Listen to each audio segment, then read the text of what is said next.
Good afternoon, everyone. Before I start, may I humbly ask of your participation later?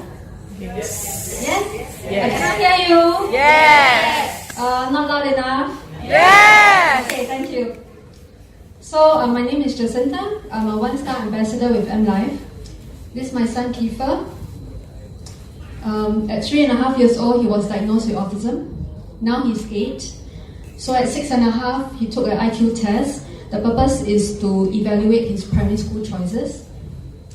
Now, when we got back the test, the results were very disappointing. Everything was low or very low. So daily living skills was moderately low. Now he had trouble being organized. He had trouble queuing up. He didn't understand the concept. And he was very easily distracted. So borderline, extremely low as well. Fluid reasoning, that is the ability to establish a connection between physical objects. For example, he did not understand why he cannot touch a pot of boiling water. Verbal comprehension, that is the ability to make yourself understood and also understanding what others are saying. Now, do you think he can be independent with all these results like that? No. Cannot hear you? No. Okay. So the doctor told us that his IQ is borderline low. Okay? And he's not suitable to do mainstream curriculum. So he cannot go to the ordinary primary school. And even Pathlight, which is a school for children with autism, he cannot go as well. Why? Because they do mainstream curriculum. Now, may I ask, how many of you have children? Okay. What will you do if a doctor came to you and said, I strongly recommend you put your child in a school for people with intellectual disabilities? How would you feel? Sad? Angry maybe? You think the doctor said that your child is stupid? So what did we do? 1 month after the results, we started him on the MLife mattress. Now I'm going to show you his half-year P1 report card. So we ignored the doctor's advice, we enrolled him at Pathlight. Daily living skills, excellent. Has shown exemplary skills in performing most of the daily living skills taught independently. English is able to grasp English concepts fast. PE, which is physical education, excellent. Is a role model for his peers.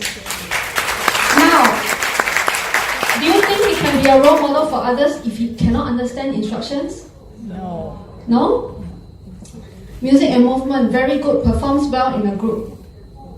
You know, before the MLife mattress, his favorite activity was hiding in a room and reading books to himself. He did not like to come out and play with us, to participate.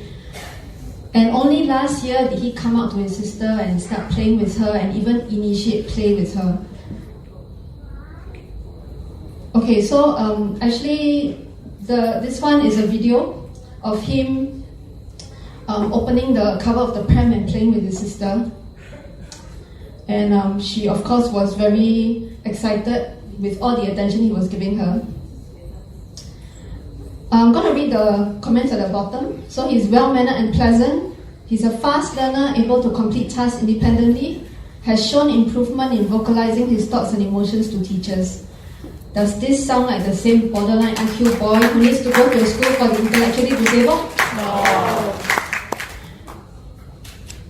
Okay, so, you know, the thing that I'm most proud of is not that he can take care of himself independently, fairly independently, but that he takes the initiative to take care of his sister, keeping her out of trouble. But sometimes she's so persuasive, she gets him into trouble instead. So this is a video of him getting his sister out of the chair because nowadays she requests for him to do it and he obliges. Yeah.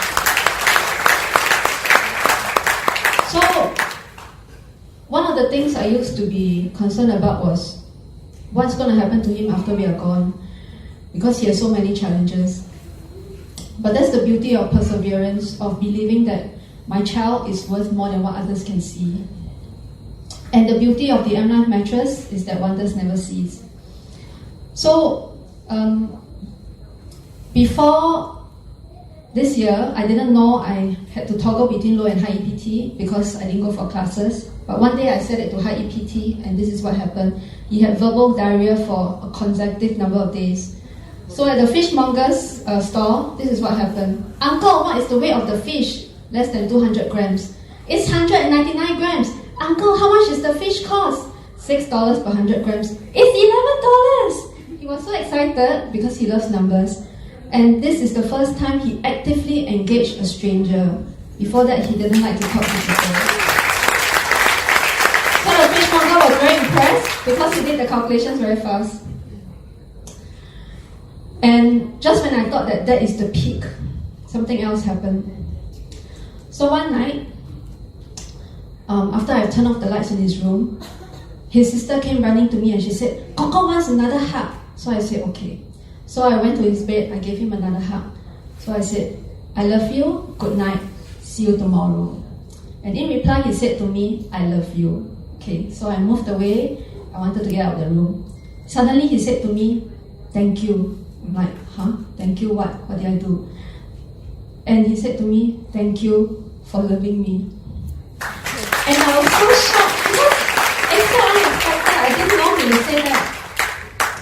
So I had to think quickly of what to say because, you know, if I don't respond correctly, I may never get another Kodak moment from him, right?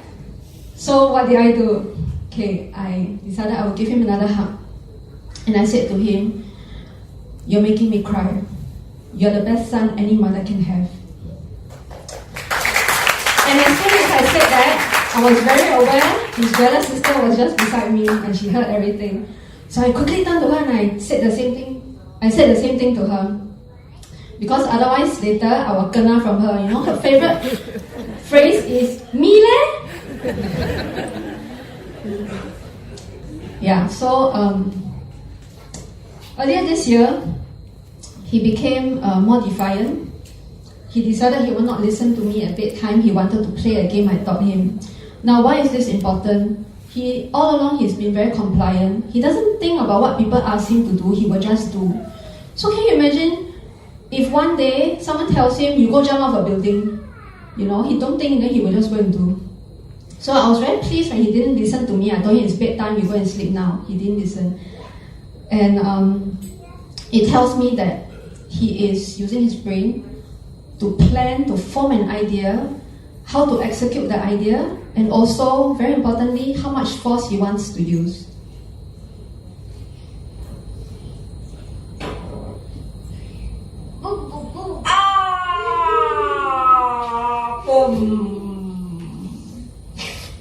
Yeah, so this is a game we play nightly. And you know, earlier this morning, I had a shock from him. I brought him to have breakfast, sat him down, and I said to him, sit here, wait for me, I'm going to get the fish. The food is not ready yet, it will take a while. So I went to get the fish. When I came back, he was not there. I'm like, where did he go? I panicked. I saw him sitting at another table with the food I ordered. And he was eating. So in the time that I was gone, what did he do? He paid attention to the screen. My number is up. He went to take the food, despite me telling him to sit there, so he didn't listen to me.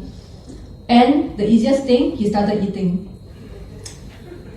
So it tells me that even when I'm not there, he can think for himself, what is the right thing to do now? Should I listen to mommy or should I go and get the food? Because I'm hungry, right? Why should I listen to her? Yeah, so other than these changes, he has greater awareness of self, of others, better reasoning skills. As far as I can see, there's no other therapy that can achieve all this night after night, 2 years and still going strong. When he was first diagnosed, a part of me died, and I struggled with grief at that time. But now I can confidently say that every day we are closer to that dream of him achieving his highest potential. What is the value of that dream? I leave it for you to decide. Thank you.